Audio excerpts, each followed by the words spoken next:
नमस्कार विद्यार्थियों, आप सभी का स्वागत है हमारे YouTube चैनल बिहार एसएस लोकर्स एकेडमी 9th और 10th क्लास पर। आज हम लोग जो है 9वीं कक्षा के विद्यार्थियों के गोधुली बुक का तीसरा अध्याय गदखंड भाग का, जिसका नाम है ग्राम गीत का मर्म, इस पाठ का आज हम लोग क्या करेंगे, ऑब्जेक्टिव और सब्जेक्टिव क्वेश्चन करने वाले हैं। तो आप लोग फटाफट से इस क्लास के साथ जुड़ जाइए और एक बार आप लोग अपने दोस्तों में इस सेशन को शेयर कर दीजिएगा और सभी लोग प्रश्नों का जवाब देते हुए चलेंगे। और जो विद्यार्थी अभी तक हमारे टेलीग्राम तो बैन हो गया है क्योंकि आदत हो गया है टेलीग्राम के बारे में बताने के लिए, लेकिन अगर अभी तक जो विद्यार्थी व्हाट्सअप चैनल को ज्वाइन नहीं किए हैं तो आप हमारे बिहार एसएस लोकर्स एकेडमी का व्हाट्सअप चैनल ज्वाइन कर लीजिए। कमेंट में लिंक को पिन किया गया, आप वहां से ज्वाइन कर सकते हैं, जहां पर आपको किसी भी क्लासेज का पीडीएफ नोट्स मिलेगा। तो अब हम लोग अपने आज के इस चैप्टर के ऑब्जेक्टिव क्वेश्चन को सबसे पहले हम लोग करेंगे। तो पहला नंबर ऑब्जेक्टिव क्वेश्चन है कि लक्ष्मी नारायण सुधांशु जी का जन्म किस जिले में हुआ था। सबसे पहले तो मैं ये बता दूं कि हमारे लक्ष्मी नारायण सुधांशु का जन्म बिहार में हुआ था। अब बिहार का कौन सा जिला है भाई, राज्य तो बिहार था हमारा, ठीक। बिहार का कौन सा जिला था, तो बिहार का जो है पूर्णिया जिला था, यहाँ पर जो है इनका जन्म हुआ था। तो ऑप्शन क्या हो जाएगा, ए हो जाएगा। आप लोग भी फटाफट से बताते हुए चलिएगा। इसके बाद प्रश्न है कि लक्ष्मी नारायण सुधांशु का जन्म जो है कब हुआ था। लक्ष्मी नारायण सुधांशु का जन्म कब हुआ था ये पूछा जा रहा है। 18 जनवरी 1907, 17 जनवरी 1907, 18 जनवरी 1970 या 18 जनवरी 1917। तो लक्ष्मी नारायण सुधांशु जी का जो जन्म है वो कब हुआ था, तो 18 जनवरी 1907 ईस्वी को हुआ था। तो ऑप्शन क्या हो जाएगा आपका, ए हो जाएगा हमारा राइट आंसर। इसके बाद क्वेश्चन संख्या 3 की बात करेंगे कि लक्ष्मी नारायण सुधांशु का प्रारंभिक शिक्षा कहाँ शुरू हुई थी। तो लक्ष्मी नारायण सुधांशु की प्रारंभिक शिक्षा गांव और शहर, ठीक ना, घर नहीं गांव और शहर दोनों में जो है इनकी प्रारंभिक शिक्षा पूरी हुई थी। इसके बाद कहा जा रहा है कि लक्ष्मी नारायण सुधांशु ने काशी हिंदू विश्वविद्यालय यानी बीएचयू से जो है हिंदी भाषा और साहित्य में क्या पास किया, यानी वहाँ पर जो है क्या पास किए, मतलब कि एमए पास किए, बीए किए, इंटर किए या मैट्रिक किए। तो लक्ष्मी नारायण सुधांशु जो है काशी हिंदू विश्वविद्यालय से जो है ना हिंदी भाषा और साहित्य में ये एमए जो है वो पूरा किए थे। इसके बाद कहा जा रहा है कि लक्ष्मी नारायण सुधांशु कब से राजनीतिक में गहरी रुचि लेने लगे थे। जब ये छात्र जीवन में थे तब से ही जो है ये क्या किए थे, राजनीतिक में गहरी रुचि लेने लगे थे। और 1942 ईस्वी में जो आंदोलन हुआ था, यानी भारत छोड़ो आंदोलन जो हुआ था, इसी में ये जो ये गहरी रुचि लेने लगे थे। चलिए आगे अगले क्वेश्चन को हम लोग देखेंगे। अगला क्वेश्चन है कि लक्ष्मी नारायण सुधांशु कौन से आंदोलन में जेल गए भाई। तो कौन से आंदोलन में जेल गए, तो 1942 के जो है आंदोलन में ये जेल गए थे। नेक्स्ट क्वेश्चन है कि उन्होंने अपनी पहली रचना जो है किसकी आकस्मिक निधन पर किया। इनकी जो पहली रचना थी, मतलब वो किसकी मृत्यु पर, किसके निधन पर लिखे थे। तो अपनी पत्नी के वियोग में जो है उन्होंने कौन सी रचना की, तो वियोग की जो है उन्होंने रचना की, वियोग का जो है उन्होंने प्रकाशन किया। अपनी पहली पत्नी की मृत्यु पर उन्होंने इसका प्रकाशन किया था। इसके बाद जो है कहा जा रहा है कि सुधांशु जी ने ग्राम गीत में कैसा उद्घाटन किया है। तो ग्राम गीत में जो है मार्मिक का जो उन्होंने उद्घाटन किया है। इसके बाद अगला क्वेश्चन है कि जीवन की शुद्धता और भावों की सरलता जितना ग्राम गीत में मिलता है उतना कौन सा परिवर्तन कला में मिलता है, ये पूछा जा रहा है। बताइए क्वेश्चन संख्या 9 का जो है राइट आंसर क्या होगा। तो क्वेश्चन संख्या 9 का राइट आंसर हो जाएगा गीतों में। तो ऑप्शन क्या हो जाएगा आपका, बी हो जाएगा। क्वेश्चन संख्या 10 कह रहा है कि ग्राम गीत का उद्भव और उसकी प्रकृति का अनुसंधान करते हुए उन्हें क्या किया। तो उन्हें जो है प्रज्वलित किया, यानी उन्हें प्रकाशित किया, उन्हें और भी बढ़ाया। इसके बाद नेक्स्ट क्वेश्चन 11 नंबर है कि मनुष्य की दो सनातन प्रवृत्तियां हैं, पहला प्रेम है और दूसरा क्या है। तो दूसरा जो है आपका क्या होगा, युद्ध होगा, ठीक ना। दूसरा आपका क्या है मेरे भाई, यहाँ पर क्या होगा, युद्ध हो जाएगा, गीत नहीं होगा। तो ऑप्शन क्या हो जाएगा आपका, डी हो जाएगा, ठीक। चलिए नेक्स्ट क्वेश्चन है आपका कि आदि काल में रामायण राम कथा किसने लिखी थी?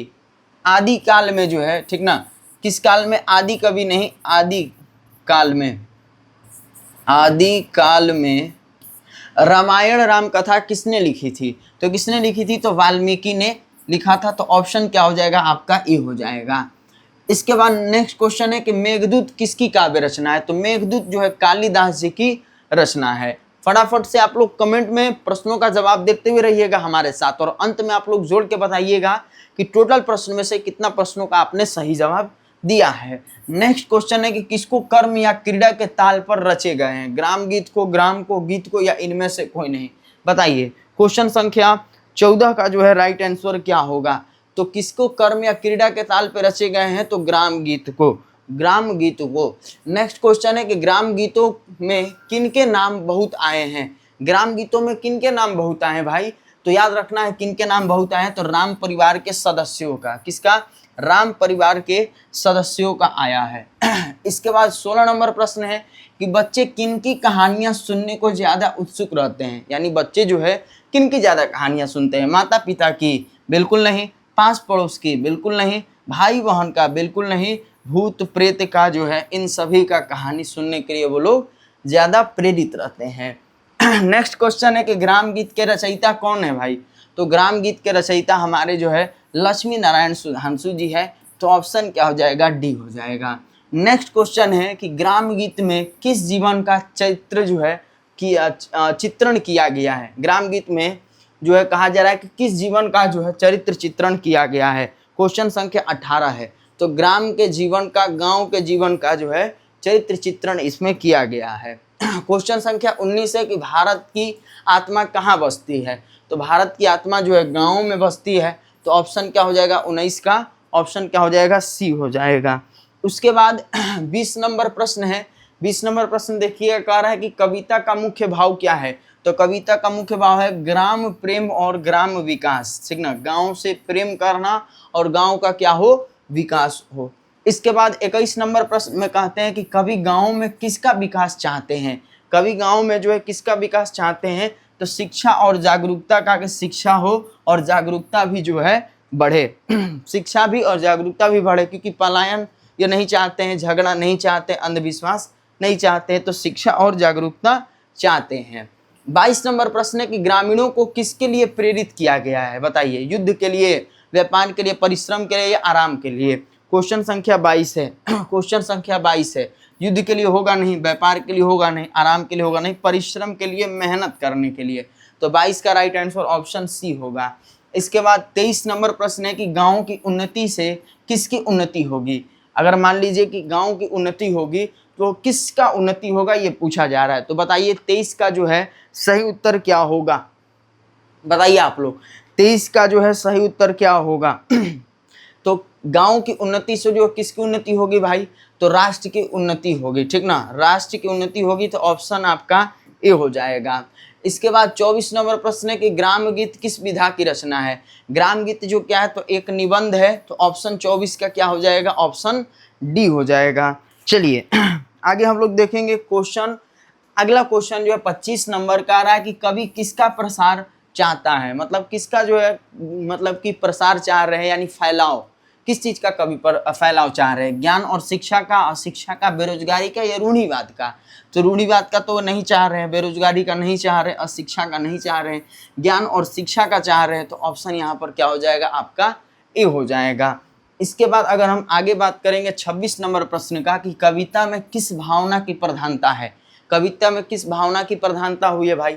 तो कविता में जो है ना ग्राम प्रेम का, गांव के प्रेम का जो है यहाँ पर क्या हुआ है? उस भावना को जो है प्रधानता की गई है, यानी गांव की जो भावना को जो है ना प्राथमिकता दी गई है। तो यहाँ पर आपका ऑप्शन डी हो जाएगा 26 का राइट आंसर। और कुल जो है 26 प्रश्न जो है आप लोगों के लिए मैं लेकर के आया था। तो कमेंट में बताइएगा कि इन 26 प्रश्नों में से आप लोगों का कितना प्रश्न जो है सही हुआ। अब हम लोग अपने सब्जेक्टिव क्वेश्चन के ऊपर जो है अब हम लोग चर्चा करेंगे। तो आइए सब्जेक्टिव क्वेश्चन को देखते हैं। पहला नंबर सब्जेक्टिव क्वेश्चन को कह रहा है कि ग्राम गीत का मर्म निबंध में व्यक्त सुधांशु जी के विचारों को सार रूप में प्रस्तुत करें। तो यानी कहने का मतलब क्या हुआ, यहाँ पर पाठ का सारांश आपसे पूछा जा रहा है। तो पाठ का सारांश पूछा जा रहा है तो हम पाठ का क्या करेंगे, सारांश को देख लेंगे। खुद से जो है पाठ का सारांश बनाने का आप लोग कोशिश कीजिएगा, यानी पाठ को संक्षिप्त में लिखना। पाठ को संक्षिप्त में लिखना ही क्या होता है, लिखना ही क्या होता है, हमारा सारांश होता है। ठीक, तो ये चीज ध्यान आप लोग रखिएगा। चलिए दूसरा नंबर प्रश्न को देखेंगे। कह रहा है कि जीवन का आरंभ जैसे सरसों है वैसे ही कला गीत का ग्राम गीत से है, लेखक के इस कथन का क्या आशय है। तो लेखक के इस कथन का क्या आशय है, तो सुधांशु जी ने बताया कि ग्राम गीत संभवतः वह कवित्व है जो कर्म या क्रीड़ा के जो है तल पर रचा गया है। गीत का उपयोग जीवन के महत्वपूर्ण समाधान के अतिरिक्त जो है साधारण मनोरंजन भी है, और इस तथ्य के माध्यम से सुधांशु जी ने दार्शनिक विचारों को हमारे सामने रख करके सत्य को उजागर किया है। तो ये दूसरा का हमारा क्या हो जाएगा, सही उत्तर हो जाएगा। इसके बाद अगर हम लोग तीसरा नंबर प्रश्न की बात करेंगे कि गृहस्थ्य कर्म विधान में स्त्रियां किस तरह के गीत गाती हैं, ये तीसरा नंबर प्रश्न है हमारा। तो इसका उत्तर होगा कि चक्की पीसते समय, धान कूटते समय, चरखा काटते समय और अपने शारीरिक श्रम को जो है हल्का करने के लिए स्त्रियां क्या करती थी, गीत गाती थी। हम लोगों ने पढ़ा भी था कि स्त्रियां जो है गीत मतलब कि गाती थी, किस लिए, तो वो अपने कामों में जो है ना, जब उनको थकावट होने लगती थी तो थकावट महसूस ना हो इसलिए वो क्या करती थी, गीत को गुनगुनाती थी। इसके बाद अगले क्वेश्चन को अगर हम लोग देखेंगे तो मानव जीवन में ग्राम गीतों का क्या महत्व है, ये पूछा गया है चौथा नंबर प्रश्न में। तो इसका उत्तर होगा कि ग्राम गीतों में ग्रामीण परिवेश से संबंधित कर्म या क्रीड़ा भाव का वर्णन जो है भारत सरल शब्दों में होता है। इससे समाज के चिंतन एवं कार्यकलाप की विस्तृत व्याख्या जो है स्पष्ट होती है। इतना ही नहीं, रहन सहन, वेशभूषा, भाषा, क्षेत्रीय व्यवहार का भाव व्यक्त रहता है, और इन गीतों को गाकर मनोरंजन भी किया जाता है। व्यवहारिक पहलू का विश्लेषण विशेष ध्यान जो है रहता है, इसलिए गीतों का मानव जीवन पर व्यापक प्रभाव पड़ता है। तो ये आपका जो है क्वेश्चन संख्या 4 का उत्तर था। अब 5 की अगर हम लोग बात करेंगे तो कहा जा रहा है कि ग्राम गीत हृदय की वाणी है, मस्तिष्क की ध्वनि है, आशय स्पष्ट करे। तो ये आपका व्याख्या करने वाले प्रश्न में पूछा जा सकता है, तो इसमें ध्यान देना है। इसका उत्तर होगा कि ग्राम गीत में उल्लास एवं उमंग की प्रधानता होती है। भाव प्रधान गीत हृदय की वाणी होती है, वह जो दृश्य देखता है, जो कर्म करता है, उसी को वाणी से प्रकट करता है। आह हृदय से प्रकट होती है, वह क्षेत्रीय भाषा है जिसमें मस्तिष्क की ध्वनि नहीं होती, इसमें कला पक्ष नहीं रहते हैं। इस ग्राम्य जीवन से जुड़ी हुई भावनाएं ही स्त्रियां प्रकट करती है। प्रेम और युद्ध का वर्णन गीतों में मिलता है, और इससे भावों की स्वाभाविक वर्णन जो है मार्मिक के साथ हुआ है, इसी बात को स्पष्ट करना चाहता है। तो ये 5वां नंबर हमारा उत्तर है। आप लोग अपने भाषा में भी बना के लिख सकते हैं चीज़ों को, ये ध्यान दीजिएगा। क्वेश्चन संख्या 6 कि ग्राम गीतों की प्रकृति क्या है। तो ग्राम गीतों की प्रकृति क्या है भाई, तो लेखक सुधांशु जी ग्राम गीतों में ग्रामीण परिवेश पर चर्चा करते हैं, उनके मर्म अर्थात वास्तविकता को समझाना चाहते हैं। हम जानते हैं कि प्रकृति का तात्पर्य स्वभाव से है। ग्राम गीतों की प्रकृति ग्राम में गाए जाने वाले वैसे गीतों से है जो प्रतिदिन कर्म से जुड़ी है, और इन गीतों को गाकर अपने श्रम को सरल करना चाहती है, और इसकी प्रकृति वेदना और व्यक्तिगत उच्छ्वास को लेकर होता है। इसलिए प्रकृति स्त्रीण प्रधान है, अर्थात स्त्री जो है विशेष ही इन गीतों को गाते रहती है। ठीक, तो ये हमारा क्वेश्चन संख्या 6 था। क्वेश्चन संख्या 7 को देखेंगे तो कला गीत और ग्राम गीत में अंतर पूछ रहा है कि कला गीत और ग्राम गीत में अंतर क्या है। तो कला गीत जो क्या होता है, क्षेत्र व्यापक है, जबकि ग्राम गीत क्या होता है, केवल ग्रामीण क्षेत्र तक ही होता है। कला गीत में अत्यंत जो है मुक्तक और प्रबंध काव्य होता है, दोनों काव्य देखा जाता है, इन दोनों का क्या होता है, इसमें समावेश होता है। लेकिन ग्राम गीत जो क्या होता है, प्रारंभिक अवस्था में होता है। ग्राम गीत से ही क्या हुआ है, कला गीत का विकास हुआ है, ये कहा जा रहा है, जबकि ग्राम गीत कहा जा रहा है कि वो स्वतः जो है भाव प्रधान गीत होता है, यानी ये किसी से मतलब कि मिल करके नहीं बना है। लेकिन कला गीत जो क्या हुआ, ग्राम गीत का जो है उससे क्या हुआ, विकास हुआ कला गीत का। इसके बाद कहा जा रहा है कि कला गीत में संस्कृत एवं परिष्कृत शब्दों का जो है समावेश है, जबकि ग्राम गीत में जो है सरल शब्दों का जो है व्यवहार होता है। कला गीत जो है पुरुष प्रधान है, जबकि ग्राम गीत जो है स्त्री प्रधान है, यानी गांव की जो गीत हो गई वो स्त्रियां ज़्यादा गाती थी, लेकिन कला गीत जो होते थे वो पुरुष ज़्यादा गाते हैं, तो ये पुरुष प्रधान माना गया और ग्राम गीत को जो है स्त्री प्रधान माना गया। 8वां नंबर प्रश्न की अगर हम लोग बात करेंगे कि ग्राम गीत का ही विकास कला गीत से हुआ है, पठित निबंध को ध्यान में रखते हुए उसका जो है विकास प्रक्रिया पर प्रकाश डाले। ये 8वां नंबर प्रश्न है आपका। तो 8वां नंबर प्रश्न का उत्तर है कि लेखक सुधांशु जी का कहना है कि ग्राम गीत की युवा अवस्था में कला गीत के रूप में विकसित हुई वास्तविकता है कि कला गीत ग्राम गीतों का है विकसित रूप है। यद्यपि इतिहास का अनुसंधान किया जाए तो यह स्पष्ट हो जाता है कि कला गीत ग्राम गीतों पर ही आकर ठहरता है। ग्राम गीत ही काल्पनिक गीतों तथा वैविध्यपूर्ण कविताओं का विकास हुआ है। यही ग्राम गीत क्रमशः सभ्य जीवन के अनुक्रम से कला गीत के रूप में विकसित हुआ है, जिसका प्रभाव अभी तक दिखलाई पड़ता है। तो ये क्वेश्चन संख्या 8 था। 9 की अगर हम लोग बात करेंगे तो क्वेश्चन संख्या 9 हमारा है कि ग्राम गीतों में प्रेम दशा की क्या स्थिति है, पठित निबंध के आधार पर जो उदाहरण देते हुए समझाइए। तो इसका उत्तर है कि ग्राम गीतों में प्रेम ही मुख्य आधार होता है और इन गीतों में व्यापक तो विधायनीय होती है।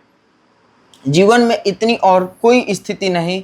प्रेम या विरह में समस्त प्रकृति के साथ जीवन की जो समरूपता देखी जाती है वह क्रोध, शोक, उत्साह व मनस्य में नहीं।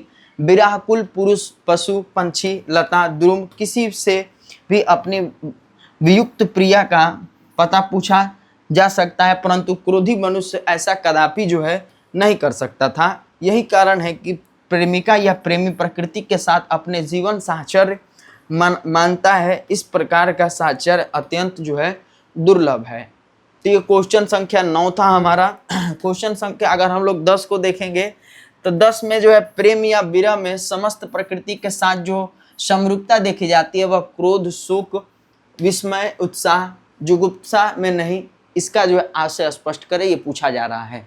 तो क्वेश्चन संख्या 10 भी आप लोग अपने से भी बना सकते हैं या फिर आप यहाँ पर इसका उत्तर देख सकते हैं।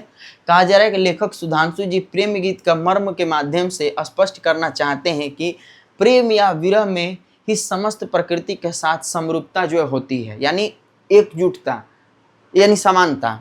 फिर वो कहते हैं कि वो समरूपता कभी भी क्रोध, शोक, विस्मय, उत्साह, जुगुप्सा से में कदापि नहीं। आशय है कि मानवीय विरहकुल पुरुष ही पशु, पंछी, लता से पता पूछ सकता है और यही कारण है कि प्रेमिका या प्रेमी प्रकृति के साथ अपने जीवन के जैसा जो साहचर्य मानते हैं वैसा और कोई नहीं करता। इसके बाद अगर हम क्वेश्चन नंबर 11 को देखेंगे तो क्वेश्चन नंबर 11 है कि ग्राम गीतों में मानव जीवन के किन प्राथमिक चित्रों के दर्शन होते हैं। तो इसका उत्तर होगा कि ग्राम गीतों में मानव जीवन के उन प्राथमिक जीवन के दर्शन होते हैं जिसमें मनुष्य साधारणतः अपनी लालसा, वासना, प्रेम, घृणा, उल्लास, विषाद को समाज की मान्य धारणाओं से ऊपर नहीं उठ सका तथा अपने हृदयगत भावनाओं को प्रकट करने में उसे कृत्रिम जो है शिष्टाचार का प्रतिबंध भी नहीं माना है। रूढ़िगत जीवन के साथ प्रेम, वीरता, क्रोध, कर्तव्य का भी बहुत रमणीय बाह्य तथा आंतरिक अंतः विरुद्ध जो है दिखलाया गया है। जीवन की शुद्धता और भावों की सरलता का जितना मार्मिक वर्णन ग्राम गीतों में मिलता है उतना परवर्ती कला गीतों में देखने को नहीं मिलता है। इसके बाद आज के अंतिम प्रश्नों को अगर हम लोग देखेंगे तो अंतिम प्रश्न है 12 नंबर की गीत का उपयोग जीवन के महत्वपूर्ण समाधान के अतिरिक्त साधारण मनोरंजन भी है, निबंधकार ने ऐसा क्यों कहा है। तो इसका उत्तर होगा कि हम जानते हैं कि गीत का उपयोग जीवन के महत्वपूर्ण समाधान के अतिरिक्त जो है साधारण मनोरंजन भी है। गीत में ही मनोरंजन के विविध रूप एवं विधियां हैं। ये गीत कर्म या क्रीड़ा के ताल पर रचे गए हैं या रचे जाते हैं। परिणाम स्वरूप मनोरंजन एवं महत्वपूर्ण समाधान प्रदान करता है और हम कष्टों में भी मुस्कुराते रहते हैं। और निबंधकार में ऐसा इसलिए कहा है कि मनुष्य इससे जीवन में आनंद प्राप्त करता है। निबंधकार ने ऐसा इसलिए कहा है क्योंकि मनुष्य जो है क्या करते हैं, मनुष्य जो है इससे जीवन में आनंद जो है प्राप्त करते हैं। तो ये क्वेश्चन संख्या 12 का उत्तर था। तो कुल मिलाकर के इसमें 12 प्रश्न थे और 26 ऑब्जेक्टिव क्वेश्चन जो है हम लोगों ने इस चैप्टर में किया। अब आगे हम लोग जो है आगे अगला अध्याय को हम लोग देखेंगे। बाकी आप लोग इस क्लास से जुड़े, आप लोग का तहे दिल से धन्यवाद। इस सेशन को आप लोग शेयर कर दीजिएगा अपने दोस्तों में और कमेंट में बताइएगा कि आज का ये क्लास कैसा लगा। मिलते हैं अगले क्लास में, तब तक के लिए आप लोग स्वस्थ रहिए, मस्त रहिए और अपनी तैयारी अच्छे से करते रहिए। धन्यवाद।